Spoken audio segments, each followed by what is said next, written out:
that entrepreneurs are beginning to exit the Ogun State Free Trade Zone. How true is this? I was there recently, about a few months ago, and I found out that they are even actually building more industries, more beautiful buildings around there. They feel comfortable because a few months ago, too, I met with them. Yes, they claimed they were talking about these haulage taxes and everything, which I've been able to resolve. They came to my office, I met with the stakeholders, the management of the free trade zone, and we discussed it. And we were able to actually, the issue we had there was communication.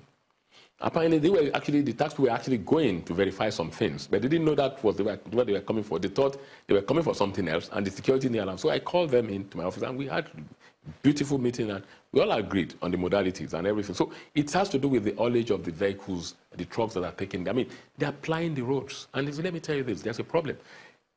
Some of these trucks, you see, don't forget that most of these roads that were made, the strength cannot probably accommodate more than 45 to 50 tons. But people carry as much as 60 tons because they want to do things quickly, save funds and everything, which is not good. You are doing that to the detriment of the federal government, of the state government, of the people. So the point is that we have told them that we will not allow vehicles that carries more than 30 tons around Ogun State. No, it's not allowed.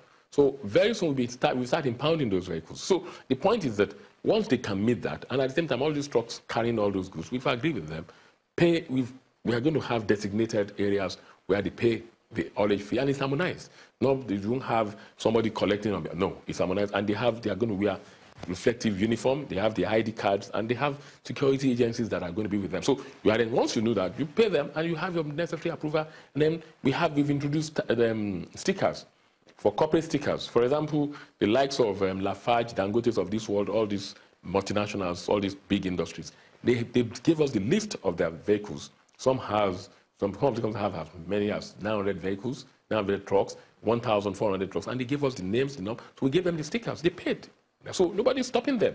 But I understand because the people from the free trade zone and the information they get from the drivers and people discourages them. But when they met me in the office and I was able to explain everything, they got it right.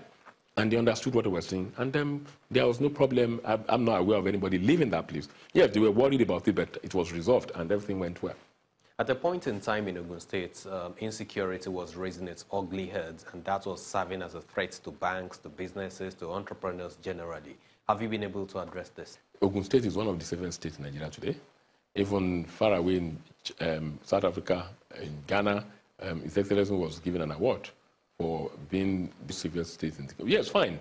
We have pockets of these things coming in and out, but if you verify that, even the most sensational kidnapping, you could see that within few days, the person was rescued. And I think the kidnappers and the robbers, they found out that, look, Ogun State is nowhere to be for them.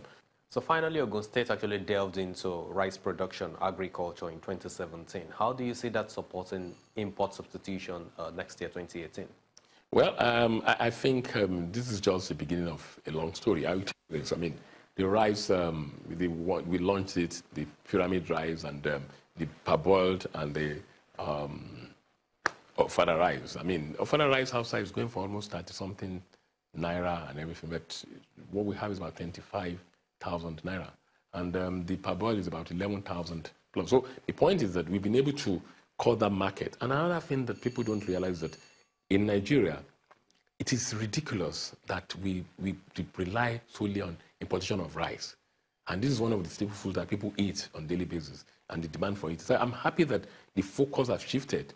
I mean, CBN is funding the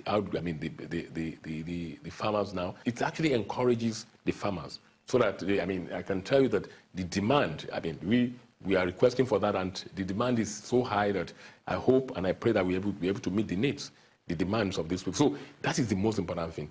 And if the focus is growing all these things, because this is a country that is blessed with a lot of natural resources, and we have these arable lands and everything. So I'm surprised that we are now dependent. It's just like the cocoa too that is being taken out of this country in terms of export and being brought into this country in form of chocolate, Milo, Bonvita. So those are the things that we need to focus on. And how do we do that? It's by focusing on agriculture that will lead into industrialization. What we are even looking at is encouraging backward integration. And even some of these industries we have now, we are encouraging them to look inward for their raw material so that it will reduce the over-independent or relying on importing raw materials. So those are the things that we are looking at and we are focusing on. And it's helping. And then look at it, you could see that other states are now, everybody is interested in rice. So the point I always make is that when you meet the local needs, then you'll be able to focus on exporting all those goods. And it will reduce the pressure on the foreign exchange reliance too. So that is the most important thing. And once we can meet the local needs and we can produce locally, it helps. Then you will be, I mean, look at the days of barley. Barley, because of the import license and everything, it became, and all these companies, they look for other sorts of raw material because they are being used by other companies. The Cadbury's of this world, the breweries of this world. But now, they created jobs for over 50,000 farmers.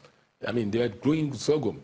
And look at some companies that are actually exporting some of these products out of this country. So we need to focus on that and meet the needs. And once we meet our needs locally, then it helps. And during this Christmas, I could see that most of the rice that has been distributed, have been given around, they are now being produced in this country. They are being grown in this country. They are being bagged around here. So it's helping, and that is the focus. And it even creates, it's a value chain thing. Look at the companies like the Backos of this world that are producing the bags. It creates jobs for them because they will be producing millions of bags to bag this rice. They have the 10 kilos, 25 kilos, 50 kilos. So it's helping. You could see the value chain. You could see that jobs are being created. And that is the most important thing. Bimbo Ashiru, Ogun State Commissioner for Commerce and Industry, saying Ogun State wants to be Nigeria's New Jersey. What New Jersey was in the U.S. to the city of New York. That's interesting ambition, isn't it? Okay, let's come back after the break. We look at the marketplace. Beers bite the stock market. Yesterday, Dangote Cement led the market down south on the first trading day after Christmas and Boxing holiday. So what's the outlook for the rest of the week?